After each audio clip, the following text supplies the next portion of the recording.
हर शहर की अपनी कुछ ऐसी कहानियां होती हैं जो सच और झूठ के बीच झूलती रहती हैं, है ना। आज के इस विशेष विश्लेषण में हम एक ऐसी ही खौफनाक अर्बन लेजेंड की गहराई में जाने वाले हैं। ये एक ऐसा किस्सा है जिसने मध्य प्रदेश की नरसिंहपुर रोड कॉलोनी की रातों की नींद पूरी तरह से उड़ा दी थी। हम बात कर रहे हैं रहस्यमयी तरीके से गायब होते लोगों की और उस खौफ की जिसे वहां के लोग 1.5 फुटिया कहते हैं। तो चलिए बिना किसी देरी के इस पूरी घटना का तार्किक और स्रोत आधारित विश्लेषण शुरू करते हैं। इस पूरे मामले का जो सबसे डरावना और बुनियादी नियम है वो ये है, अगर पीछे से कोई आवाज दे तो कभी मुड़कर मत देखना। ये कोई आम चेतावनी नहीं है दोस्तों, ये सचमुच जिंदगी और मौत के बीच का फासला था। जब पुलिस के पास तीसरी मौत का मामला आया तो उसकी सीसीटीवी फुटेज ने एक बहुत ही खौफनाक पैटर्न को उजागर किया। पता है वो क्या था? मरने वाले ने अपनी मौत से ठीक पहले एक बार पीछे मुड़कर जरूर देखा था। राघव नाम का एक क्राइम जर्नलिस्ट जब इस पूरे रहस्य की तह तक जाने पहुंचा तो उसकी मुलाकात शकीला आपा नाम की एक स्थानीय महिला से हुई। शकीला आपा ने इस खतरे की जो असलियत बताई वो रोंगटे खड़े कर देने वाली थी। उन्होंने बताया कि ये कोई इंसान नहीं है, ये जिन का बच्चा है, एक अधूरी आत्मा। इसकी लंबाई महज 1.5 फुट है, लेकिन धोखा मत खाइएगा, इसकी शारीरिक शक्ति किसी भी हट्टे कट्टे इंसान से 100 गुना ज्यादा होती है। अब इस प्राणी के काम करने का तरीका समझना बहुत जरूरी है। इसके कुछ अपने भयानक नियम हैं। ये हमेशा पीछे से वार करता है और सबसे खतरनाक बात, ये किसी छोटे बच्चे या आपके किसी बहुत करीबी इंसान की आवाज की हूबहू नकल कर सकता है। इसका असल मकसद क्या है? इंसान की परछाई को खाना। जी हां, परछाई खाकर ये इंसान को अंदर से बिल्कुल खोखला कर देता है। लेकिन स्रोत सामग्री के अनुसार इसकी एक बहुत बड़ी कमजोरी भी है। ये मूल रूप से आग और धुएं से बना है और इसी वजह से ये लोहे से बेहद डरता है। चलिए अब सीधे उस सबूत की बात करते हैं जिसने राघव जैसे अविश्वासी पत्रकार की भी पसीने छुड़ा दिए। पुलिस स्टेशन की वो सीसीटीवी फुटेज। समय था रात के ठीक 2:17। फुटेज में एक आदमी सड़क पर चल रहा है। वो अचानक रुकता है, पीछे देखता है और बदहवास होकर भागने लगता है। तभी अंधेरे में से कोई चीज तेजी से उसके कंधे पर झपटती है और कैमरा पूरी तरह ब्लैंक हो जाता है। ये फुटेज इस बात का पक्का सबूत थी कि यह खतरा कोई मनगढ़ंत कहानी नहीं बल्कि बिल्कुल असली था। लेकिन कहानी सिर्फ भूत प्रेत तक सीमित नहीं है। यहां एक दोहरा खतरा काम कर रहा था, अलौकिक और मानवीय साजिश। देखिए, यहां 2 बिल्कुल अलग अलग मकसद एक साथ चल रहे थे। एक तरफ वो 1.5 फुटिया है जिसका मकसद इंसानों की परछाई खाकर अपने लिए एक नया मानव शरीर यानी एक माध्यम खोजना है, और दूसरी तरफ कुछ इंसान थे, एक रसूखदार बिल्डर और एक तांत्रिक। ये साजिशकर्ता उस जिन का इस्तेमाल करके पूरी कॉलोनी में दहशत फैलाना चाहते थे। क्यों? ताकि लोग डर के मारे रातों रात अपने घर छोड़ दें और बिल्डर को वो करोड़ों की जमीन कौड़ियों के भाव मिल जाए। सोचिए, लालच और अलौकिक शक्ति का ये कितना खतरनाक गठजोड़ था। अब राघव ने खुद इस सच्चाई का सामना करने की ठानी।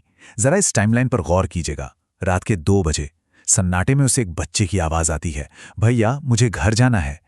राघव जैसे ही मुड़ता है, ठीक 2:02 पर वो टेढ़ा मेढ़ा शरीर वाला साया उछलकर सीधा उसके सीने पर कूद पड़ता है। राघव की सांसें उखड़ने लगती हैं, लेकिन 2:05 पर उसे शकीला आपा की बात याद आ जाती है। वो तुरंत अपनी जेब से लोहे की चाबियां निकालता है और उस पर जोरदार वार करता है।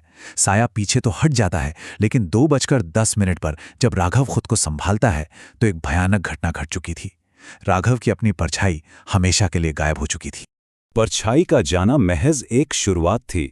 यहीं से शुरू होती है शरीर पर कब्जे की एक बेहद खौफनाक प्रक्रिया। जरा सोच कर देखिए, आपकी परछाई आपका ही साथ छोड़ दे। राघव की परछाई अब दीवार पे एक 3 साल के बच्चे की तरह अलग खड़ी होकर उसे घूरती थी। उसका शरीर अंदर से किसी भट्टी की तरह जलने लगा। आवाज एकदम भारी और फटी हुई हो गई और उसके शरीर से किसी पुरानी सड़ी हुई कब्र जैसी भयानक बदबू आने लगी। लेकिन सबसे डरावना पल तो तब आया जब राघव ने हताश होकर आईने पर एक जोरदार मुक्का मारा। आईना चकनाचूर हो गया, लेकिन उसके हाथ से खून की एक बूंद तक नहीं निकली और उन टूटे हुए शीशों में उसे अपना चेहरा नहीं बल्कि उस 1.5 फुटिया का भयानक चेहरा दिखाई दे रहा था। और ये सब राघव को खींच ले गया उस आखिरी टकराव की तरफ, शहर के बाहर एक वीरान फैक्ट्री में। राघव अब धीरे धीरे अपनी इंसानियत खो रहा था। लड़खड़ाते कदमों से वो उस पुरानी लेदर फैक्ट्री में पहुंचा। अंदर का नजारा देखिए, बिल्डर और तांत्रिक एक जलते हुए अग्निकुंड के पास बैठे अपनी जीत का जश्न मना रहे थे। उन्हें पूरा यकीन था कि उनकी बलि सफल हो चुकी है और राघव का शरीर अब पूरी तरह से उस जिन का गुलाम बन चुका है। उन्हें लगा कि अब ये पत्रकार वही लिखेगा जो वे चाहेंगे, और उनकी जमीन हथियाने की साजिश पूरी तरह कामयाब हो गई है। लेकिन उन्होंने राघव की इच्छा शक्ति को बहुत कम आंका था। राघव के अंदर उस वक्त एक भयंकर जंग चल रही थी। एक तरफ उसकी आखिरी बची हुई मानवीय चेतना और दूसरी तरफ वो खौफनाक जिन।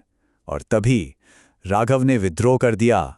किसी आम इंसान से कई तेज रफ्तार के साथ उसने एक झटके में तांत्रिक का गला दबोच लिया और साफ कह दिया कि वो किसी का गुलाम नहीं है। इसी जानलेवा हाथापाई के दौरान राघव की नजर वहां खुले पड़े तेजाब के एक बड़े टैंक पर गई। तभी उसके दिमाग में शकीला आपा की बात गूंजी, जिन्न की रूह नहीं होती, वो आग और धुएं की औलाद होते हैं और उन्हें बुझाने के लिए खुद को जलाना पड़ता है। अपनी बची खुची पूरी ताकत बटोरते हुए राघव ने एक खौफनाक फैसला लिया। अगर उसका शरीर इस जिन का नया ठिकाना बन ही चुका है तो वो इस ठिकाने को ही जड़ से मिटा देगा। उसने उस अग्निकुंड से आग की लपटें उठाईं और खुद को आग के हवाले कर दिया। और यहां राघव ने इस पूरी कहानी का सबसे दर्दनाक लेकिन सबसे मास्टरमाइंड कदम उठाया। जैसे ही आग ने उसके शरीर को जलाना शुरू किया, वो 1.5 फुटिया जिन धुआं बनकर बाहर भागने की कोशिश करने लगा। लेकिन तभी राघव ने पास पड़ी लोहे की एक भारी जंजीर उठाई और उसे अपने हाथों में कसकर लपेट लिया। उसने खुद को और उस धुएं को एक साथ जकड़ लिया। क्योंकि लोहा उस जिन की सबसे बड़ी कमजोरी थी, वो जंजीर के घेरे से बाहर ही नहीं निकल पाया। और अगले ही पल वहां एक जोरदार धमाका हुआ। अगली सुबह जब पुलिस उस फैक्ट्री में पहुंची तो अंदाजा लगाइए उन्हें क्या मिला।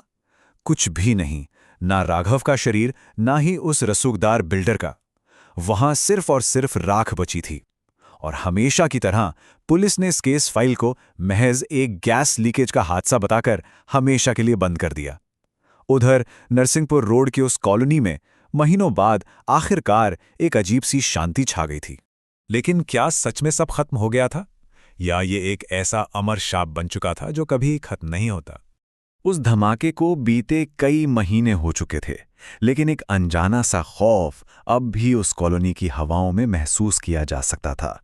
और ये खौफ हकीकत में तब बदला जब एक रात कॉलोनी में एक नया चौकीदार ड्यूटी पर आया। सन्नाटे के बीच अचानक उसे पीछे से एक पतली सी आवाज सुनाई दी, भैया यहां बहुत अंधेरा है, थोड़ी रोशनी होगी क्या? चौकीदार ने मुड़ के देखा तो वहां कोई नहीं था। लेकिन अगले दिन जब उस रात की सीसीटीवी फुटेज चेक की गई तो रोंगटे खड़े हो गए। उस चौकीदार के ठीक पीछे एक 1.5 फुट की परछाई खड़ी होकर हाथ हिला रही थी। राघव खत्म हो चुका था, तांत्रिक और बिल्डर मारे जा चुके थे, लेकिन वो धुआं, वो 1.5 फुटिया अब पूरी तरह आजाद था। अब उसका कोई भी मालिक नहीं था। तो इस पूरे विश्लेषण का निष्कर्ष क्या निकलता है? स्रोत सामग्री के आधार पर इंसानी लालच और इस अनजान खौफ की ये अर्बन लेजेंड एक बहुत ही गंभीर चेतावनी के रूप में काम करती है। और ये हम सभी के लिए एक सीधा लेकिन खौफनाक सवाल छोड़ जाती है। अगर कभी किसी सुनसान अंधेरी रात में पीछे से आपको कोई अपनी सी जानी पहचानी आवाज पुकारे, तो क्या किसी को कभी मुड़कर देखना चाहिए? इसी सवाल के साथ हम आज का ये विश्लेषण यहीं समाप्त करते हैं। इस सफर में हमारे साथ बने रहने के लिए आपका बहुत बहुत धन्यवाद।